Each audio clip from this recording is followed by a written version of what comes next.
Do you know that over 75% of real estate lawsuits against agents come from one thing?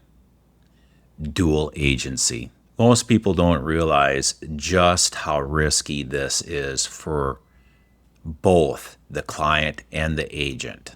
Today, I'm breaking down the top 5 risks of dual agency and why it's almost always smarter to avoid. What is dual agency? Dual agency happens when the agent represents both the buyer and seller in the same transaction. On paper, it sounds convenient, but in reality, this is one of the fastest ways to land yourself and your client into trouble. Number 1, conflict of interest. As the agent, you can owe both sides of fiduciary duties, but how can you truly fight for the seller while also fighting equally as hard for the buyer? Those interests are often opposite, and that's where the conflict starts. Limited advocacy. If you represent both sides, you can't negotiate aggressively. Any move that you make to help one party automatically disadvantages the other. Number 4, restricted advice. You can't give strategy guidance without favoring one side.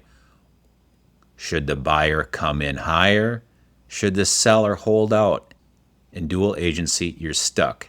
You can't answer those questions honestly without bias. Number 5, perception of bias. And finally, even if you do stay neutral, clients may not believe you. Perception is powerful.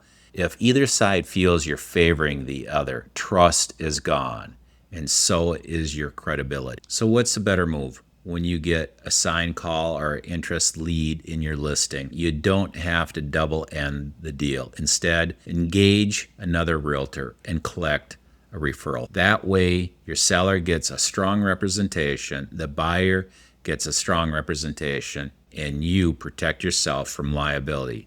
Everybody wins. At the end of the day, dual agency is one of the biggest risks in our industry, and avoiding it is one of the smartest decisions you can make. If you found this helpful, hit that subscribe button, drop a comment, and let me know your thoughts on dual agency. And of course, if you're buying or selling in Scottsdale or Phoenix, reach out to me, and I'll make sure you get the representation you deserve.